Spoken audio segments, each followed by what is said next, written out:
Hey everyone, welcome back. We're going to be doing a deep dive today on the separation of church and state in America, Mhm. but we're going to be looking specifically at it through the lens of how conservative Christians view Kamala Harris's stance on this issue. And we've got a great YouTube video that we're going to be unpacking, so let's get into it.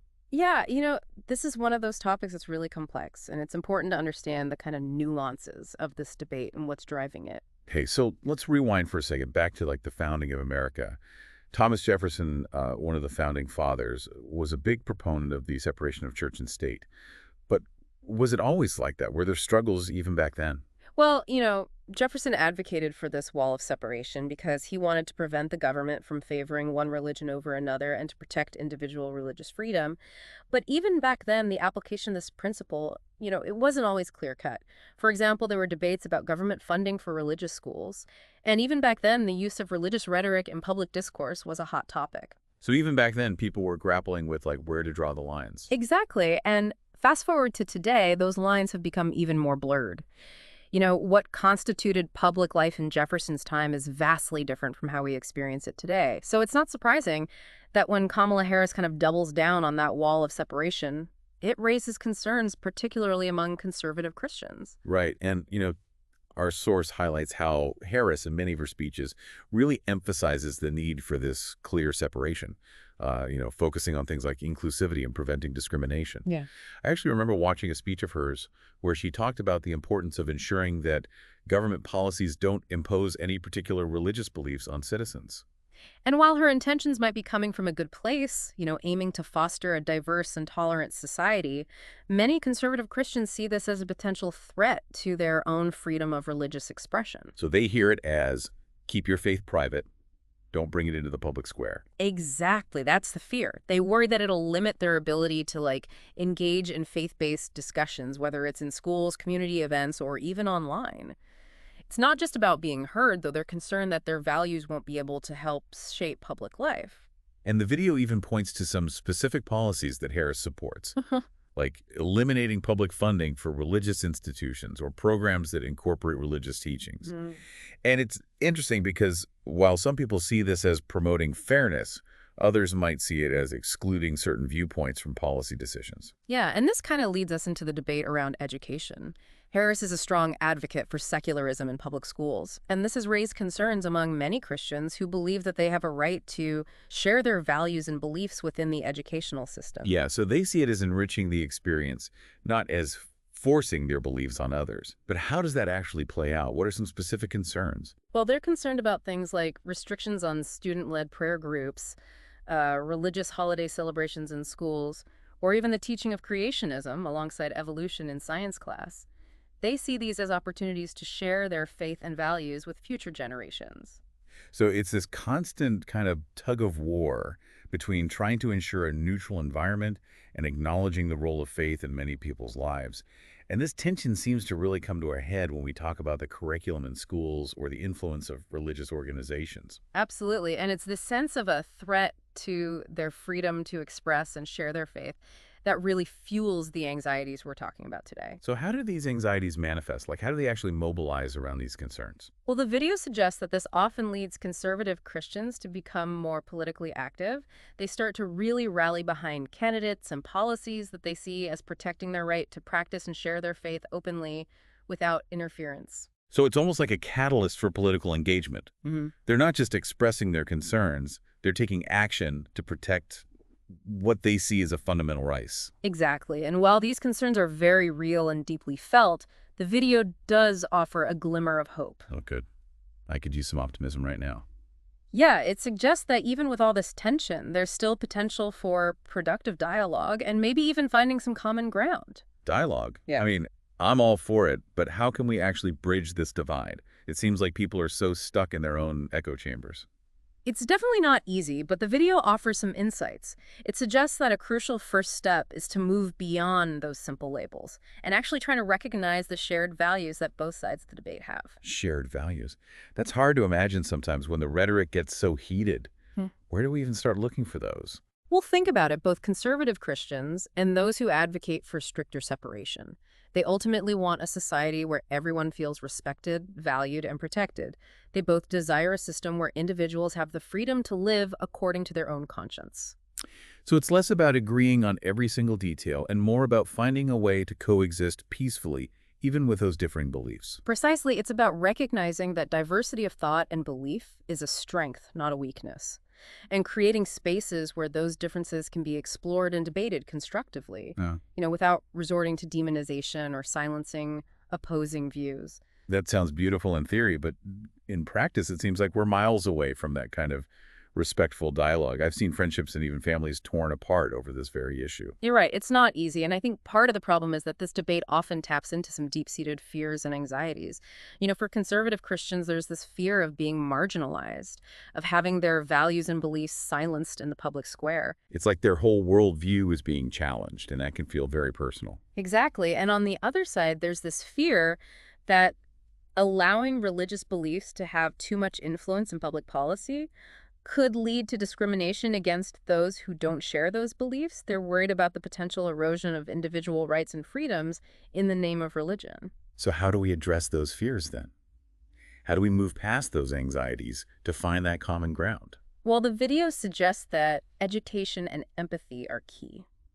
We need to educate ourselves about different perspectives to try to understand where those fears are coming from. And we need to approach those conversations with empathy, realizing that these issues are deeply personal. You mentioned earlier about moving beyond labels, and I think that's so important. We throw around this phrase, separation of church and state, but do we even really know what it means in practice? Yeah, and I think that's where a deeper understanding of history can be helpful. You mean going back to the Founding Fathers and trying to understand their original intent? Exactly. The Founding Fathers weren't trying to banish religion from public life altogether. They were trying to create a system where all religions could flourish without government interference or favoritism. So it was more about making sure that everything was level. Precisely, and that's something that often gets lost in the modern debates. It's interesting because I've even heard some people argue that a strong separation of church and state is actually beneficial to religion in the long run. What do you think about that? I think it's definitely worth considering. When government gets too entangled with religion, it can really distort faith and turn it into a tool for political power. This can lead to corruption, hypocrisy, and a loss of that spiritual authenticity. So by keeping that separation, it allows religion to stay true to its core values of providing moral guidance and spiritual inspiration. Exactly. It allows faith to thrive on its own terms. That makes a lot of sense. We've been talking a lot about the high-level stuff, but I'm wondering, what does this all mean for the average person? Why should someone who's not like a constitutional lawyer or a politician care about this debate?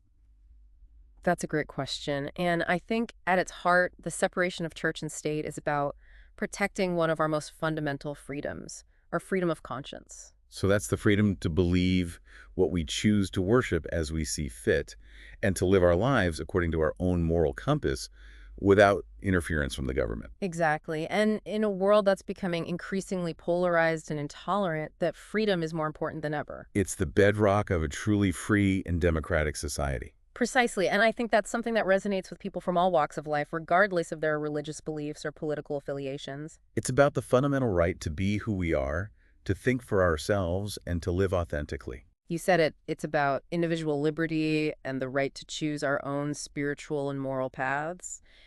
And that's something worth fighting for, worth protecting, and worth having those tough conversations about.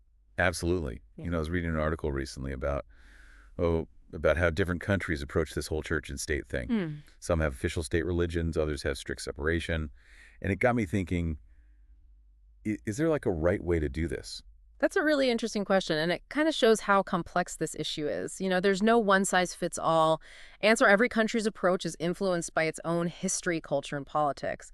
What works in one place might not work in another. It's like a giant experiment with each country trying to find what works for them. Exactly. And even within a single country like the U.S., there's a whole range of opinions on how this principle should be applied. It's not as simple as just pro-religion versus anti-religion. There are a lot of nuances on both sides. It seems like we're always focused on the extremes when maybe the real conversation, the real chance of finding common ground is somewhere in the middle. I think you're right. It's in that messy middle ground where we embrace the complexity and nuance that we can actually have productive discussions and maybe find solutions that actually work for a diverse society. Solutions that respect individual rights and the role of faith in public life. Exactly. It's about finding that balance, that sweet spot where you can protect religious freedom for everyone without letting any one belief system dominate or silence others. It's a delicate balance for sure, but is it even possible in today's climate? Everywhere you look, it's us versus them, left versus right. It's a challenge, no doubt, but I don't think we should give up on productive dialogue. The video we're talking about actually ends on a hopeful note.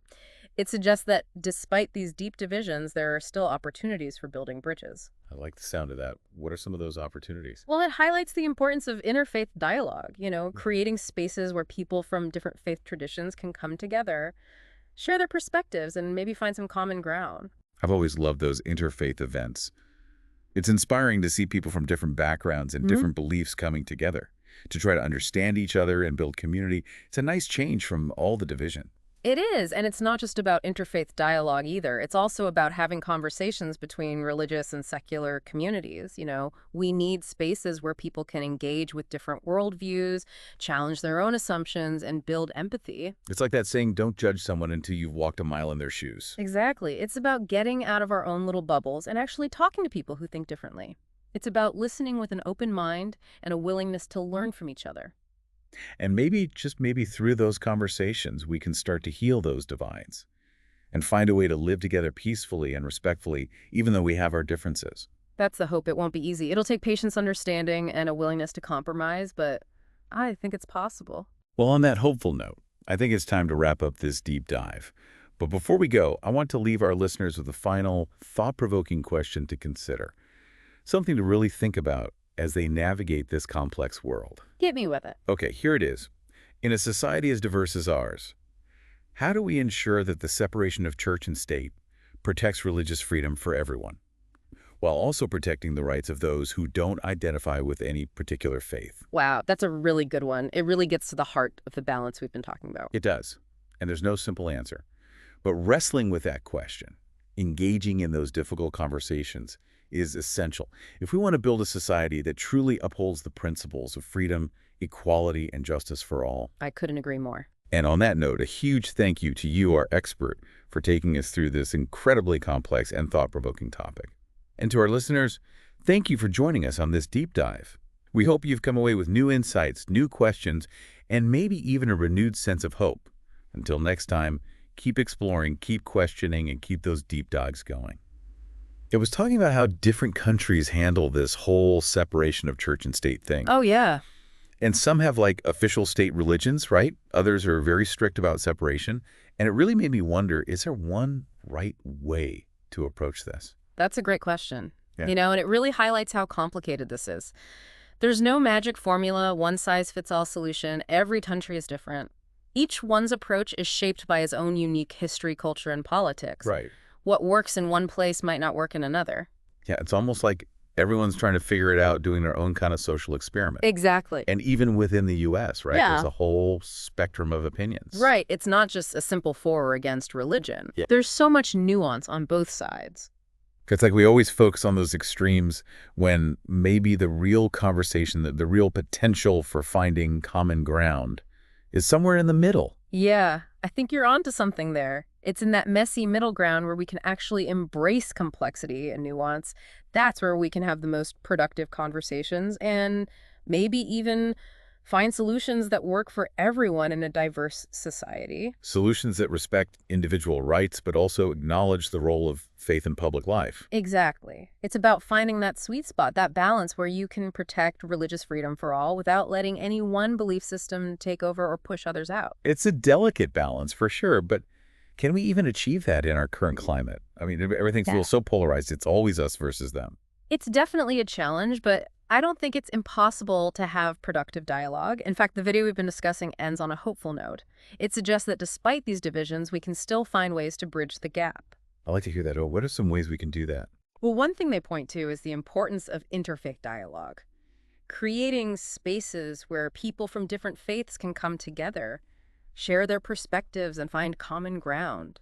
I've always found those interfaith events really inspiring. You know, seeing people from different backgrounds and beliefs coming together to build understanding and community. Such a powerful thing. It is, and it's not just about talking between different faiths, it's also about creating dialogue between religious and secular communities. We need those spaces where people can really engage with different worldviews, challenge their own assumptions, and build empathy for others. Right. It's like that saying, don't judge someone until you've walked a mile in their shoes. Exactly. It's about stepping outside of our comfort zones and our usual circles and engaging with people who think differently than we do. It's about truly listening with an open mind and being willing to learn from one another. And maybe through those conversations, we can start to heal some of those divides Hmm. and figure out how to live together respectfully, Yeah. even though we have different beliefs. That's the hope. It won't be easy. It takes patience, understanding, and a willingness to compromise on all sides. But I think it's possible. Yeah. Well, on that hopeful note, I think it's time to wrap up this deep dive. But before we go, I want to leave our listeners with one final thought-provoking question. Something to really chew on as they navigate this complex world. All right, I'm ready. So here it is. In a society as diverse as ours, how do we ensure that the separation of church and state protects religious freedom for all, while also protecting the rights of those who don't adhere to any particular religion? Ooh, that's a great question. It really gets at the heart of the issue. It does. And there's no easy answer, but grappling with that question, Hmm. having those sometimes difficult conversations, that's how we build a society that truly upholds freedom, equality, and justice for all. I couldn't have said it better myself. And on that note, a huge thank you to you, our expert, for walking us through this complicated and important topic. And to our listeners, thanks for joining us on this deep dive. We hope you leave here with new insights, new questions, and a renewed sense of hope for the future. Until next time, keep exploring, keep questioning, and keep the conversation going.